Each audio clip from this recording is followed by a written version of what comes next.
তারা দিনের বেলা এসেছিল।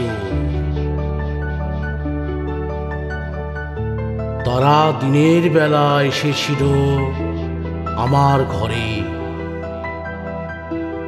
বলেছিল একটি পাশে রইব পড়ে।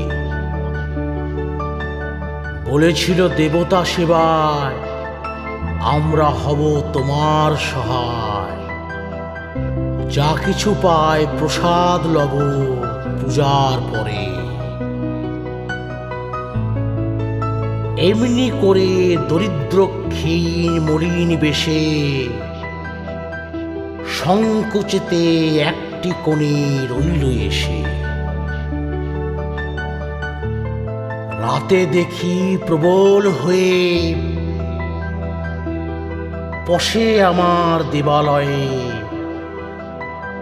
মলিন হাতে পূজার বলি হরণ করে। ভালো লাগলে লাইক শেয়ার আর কমেন্ট তো করবেনই, আর প্লিজ সাবস্ক্রাইব করুন, বেল আইকন টিপতে ভুলবেন না।